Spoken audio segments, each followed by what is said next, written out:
Сдруженијето на пензионери на општина Кочани во саботата на 17 декември во големата сала на Центарот за култура Бели Мугри го одржаа традиционалниот новогодишен концерт на народни песни, музика и ора, на која настапија фолклорните ансамбли од Сдруженијата на пензионери од Кавадарци, Куманово, Прилепи, Кочани со традиционални народни песни и ора од Кавадаречкиот, Прилепскиот, Кумановскиот и Осоговскиот крај.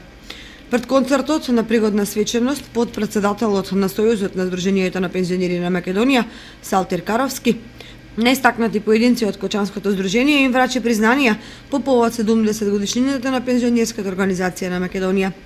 Од Кочани добитници на плакети на Сојузот се градоначалникот Радко Димитровски и Ѓорги Серафимов, председател на Сдруженијето на пензионери Кочани, додека добитници на признанија се Сдруженијето на пензионери на Кочани, Културно-уметничкото друштво на кочанските пензионери, како и Мирко Накиевски, Костадин Стојанов и Киро Герасимов.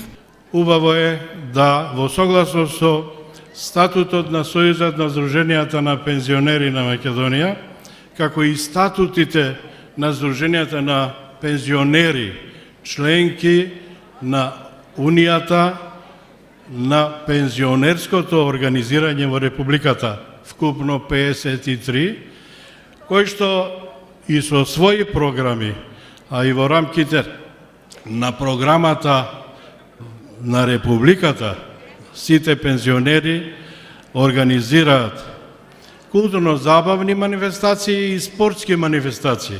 На свеченоста председателот на Сдруженијето на пензионери Кочани Ѓорги Серафимов на 34 поединци организации им врачи плакети во знак на благодарност за успешната соработка со Кочанската пензионерска организација. Нашето здружение е формирано на 16 ноември 1972 година. Едно од постарите здруженија во Македонија. Организирајќи се у рамките на тие услови како што са били, оно бележе добри резултати и ова прилика прво пред да ги давам благодарниците се захвалувам на сите актери и раководители што се работели у здружењето. Со ова Сдруженијето на пензионери на Кочани одбележа годишнината од постоењето на здруженијето и 70 години пензионерско организирање во Македонија.